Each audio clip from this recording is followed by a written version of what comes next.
Comenzamos con la mejor información internacional.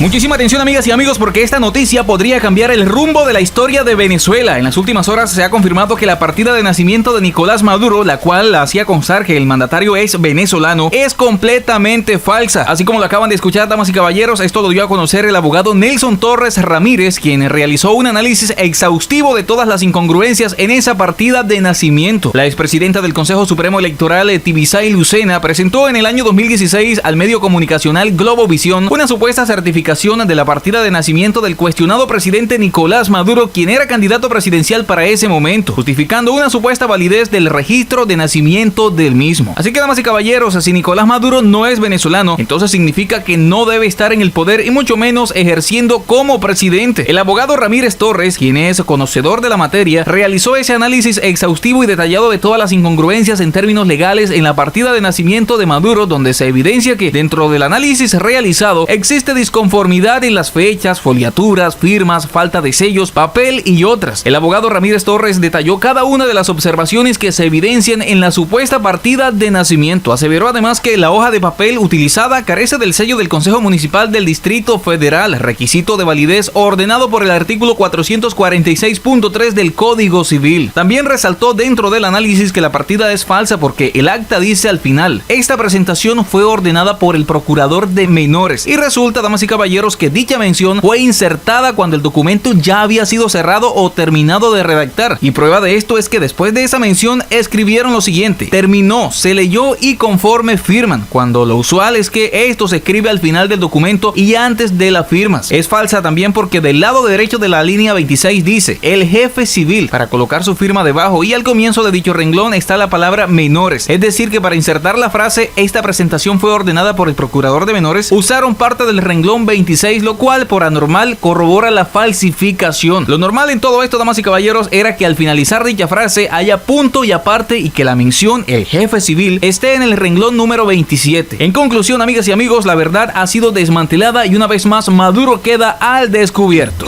Ahora dicen que yo nací en Cúcuta. La derecha venezolana no da pie con bola en su maldad, ¿no? Y su conspiración. Luego viene un demente,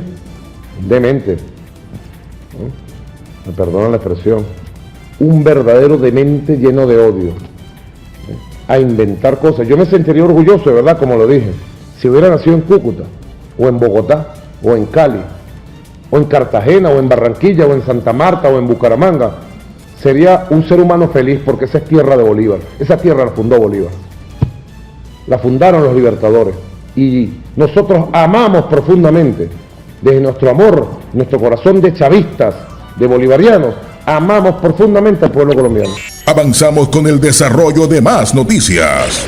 Vamos a continuar con más información y en este momento vamos a hablar un poco acerca de los 23 años de destrucción de Venezuela. Un nuevo aniversario de la fecha en la que un grupo de personas que no creían en la democracia pero sabían que para destruirla debían usarla, llegaron al poder. Febrero es un mes importante para Venezuela y los venezolanos. Varios patriotas de los siglos XIX y XX nacieron en este mes y también sucedieron hechos fundamentales de nuestra historia como lo fue la Batalla de la Victoria de 1814. Lamentablemente, en nuestros días, febrero significa el comienzo de la debacle del país caribeño, primero con la intentona golpista de Hugo Chávez en 1992 y años más tarde con su toma del poder por las vías democráticas en 1999. De esa primera fecha han pasado 30 años ya. El 4 de febrero de 1992 fue el primer gran golpe a la democracia venezolana cuando unos militares decidieron tomar el poder por la fuerza y asesinar al presidente de la República, Carlos Andrés Pérez. No lograron acabar con la vida del primer mandatario ni con la de su esposa e hijas que resistieron en el Palacio de Miraflores los ataques de hombres armados, pero lamentablemente decenas de inocentes no corrieron con la misma suerte y fueron asesinados por golpistas. Por eso mismo que una vez en el poder decidieron también matar a la democracia venezolana que con errores, desaciertos y problemas había sido una de las más longevas, estables e importantes de la región. 6 años después de aquella fatal madrugada en 1998, Hugo Chávez ganó las elecciones presidenciales. Esta vez decidió usar los mecanismos democráticos para tomar el poder, en el que estuvo hasta su muerte. Fue en 1999, específicamente el 2 de febrero, cuando Hugo Chávez juró como presidente de Venezuela. En la historia de las naciones hay fechas que se se celebran con algarabía, pero también hay fechas que lamentamos con profundo dolor, y si tienen una los venezolanos es precisamente esa en la que un grupo de personas que no creían en la democracia pero sabían que para destruirla debían usarla, llegaron al poder. Antes destinaron las armas de la república para intentar tomar el poder por la fuerza y hoy las usan para no perderlo. A la fecha son 23 años desde que el chavismo llegó al poder. Estamos hablando de una generación entera y sin lugar a dudas de la época más oscura de la historia contemporánea de Venezuela. Y es que, damas y caballeros, si miramos un siglo atrás e incluso más, no encontraremos algo parecido en el país suramericano. Ningún gobierno tan corrupto como el de Chávez y Maduro, creador del desastre y el sucesor del mismo. Ningún gobierno tan empobrecedor, ningún gobierno tan violador de derechos humanos y ciertamente ningún gobierno que haya manejado tanto dinero en los casi 211 años como república. Durante estas 2 décadas, los gobiernos chavistas han manejado más de $1 billón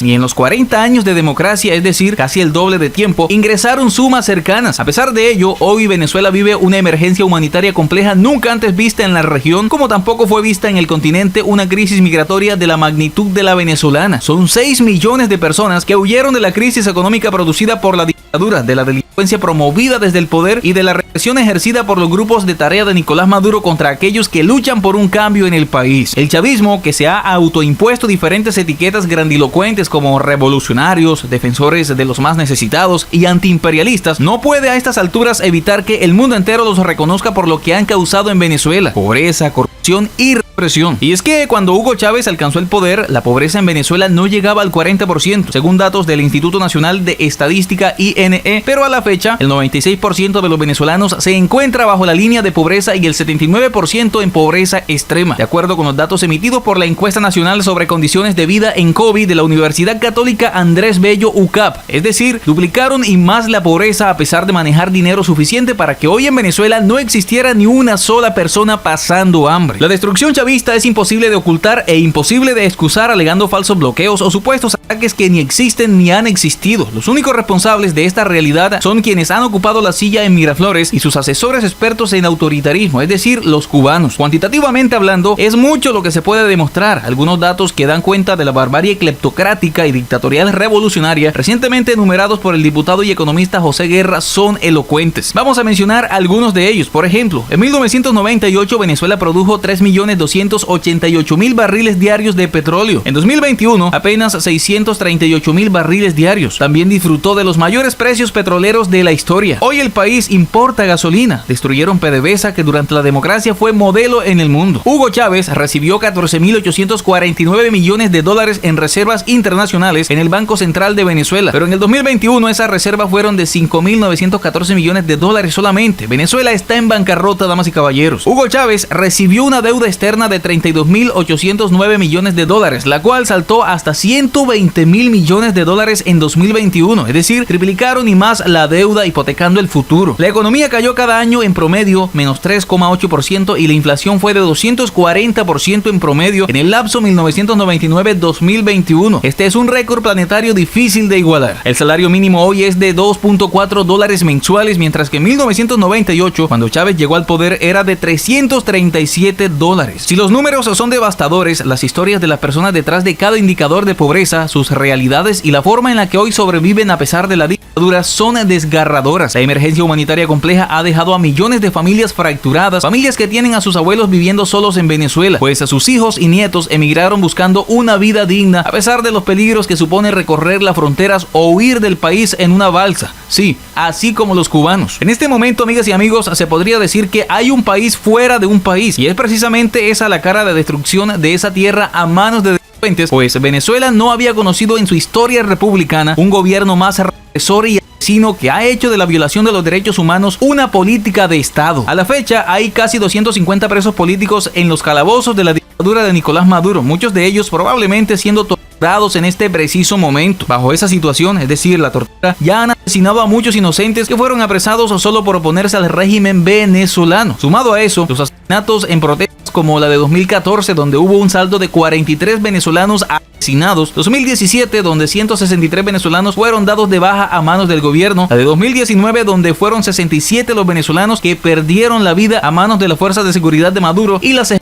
extrajudiciales cometidas por los grupos de tarea, donde solo las Fuerzas de Acciones Especiales FAES, desde su creación en 2016, han sido responsables de casi 20.000 asesinatos, de acuerdo con datos de organizaciones como Human Rights Watch. Lo descrito hasta aquí, señoras y señores, es apenas lo más visible de una estructura criminal hoy investigada por la Corte Penal Internacional por crímenes de lesa humanidad, pero suficiente para demostrar que el legado de Hugo Chávez, continuado por Nicolás Maduro, ha sido 23 años de destrucción en Venezuela. Y presten atención, porque esto, lejos de ser un problema solo de los venezolanos, mientras más dure esta situación, mayor será el riesgo para toda la región, pues cada día los grupos armados terroristas y narcos aumentan su presencia en el país con el apoyo de la dictadura para desarrollar sus actividades delincuenciales, tal como han demostrado diferentes y recientes investigaciones de El Tiempo, Semana, Armando.info y El País. Rescatar a Venezuela es una tarea de todos los demócratas en el mundo. 276 meses de esta tragedia ha sido demasiado. Venezuela libre, democrática y reconstruida es y debe ser el objetivo de hoy y no de mañana. Avanzamos con el desarrollo de más noticias. Bueno, les contamos que muchos expertos en el tema han hablado sobre la propuesta de algunos opositores venezolanos para terminar con la crisis del país sudamericano. Una operación moderna, quirúrgica del siglo XXI para derrocar al presidente venezolano Nicolás Maduro es lo que propuso María Corina Machado en entrevista con un medio internacional cuando se le preguntó si una intervención externa seguía siendo parte de la estrategia opositora. Así tal cual como lo oyen, señoras y señores, la dirigente del movimiento 20 Venezuela precisó que intervención no es invasión militar, sino que es algo mucho más complejo y sofisticado, con apoyo de la comunidad internacional. Sus dichos levantaron una serie de críticas y cuestionamientos, pero al mismo tiempo la gran mayoría, los que quieren la libertad para Venezuela, han apoyado sus palabras, ya que hay que ser conscientes de que el gobierno autoritario de Maduro, que se mantiene en el poder, no va a ceder voluntariamente, por lo que se requiere fuerza militar multilateral enfocada. Escuchemos. Y lo han dicho desde aquí, descaradamente desde Venezuela. No van a ceder el poder. Hay que quitárselo a través de la conformación, insisto, de una coalición internacional liberadora. Noticias al instante. Cuyo núcleo está integrado por los países que más están siendo afectados por la tragedia venezolana: Colombia, Brasil, las Antillas Neerlandesas y Estados Unidos, y un país que está decidido a avanzar. Expertos en seguridad y conflictos internacionales consultados coinciden en que tras 20 años de gobierno chavista, Venezuela enfrenta una profunda crisis social, económica, política y de derechos humanos, con la oposición perseguida y las libertades restringidas, y que la fórmula del uso de la fuerza que algunos opositores esgrimen cada cierto tiempo, aunque no es algo tan sencillo, efectivamente se necesita urgentemente para acabar con todo ese gobierno que cada día oprime más al pueblo venezolano. Bueno, amigas y amigos, hasta aquí los acompañamos con esta información, esperando que haya sido de su interés. Si es así, no olvides apoyarnos con un like y compartiendo esta información. También te invitamos a que te suscribas a este canal si aún no lo has hecho. Muchísimas gracias por llegar hasta aquí y nos vemos en una próxima emisión de Noticias Internacionales.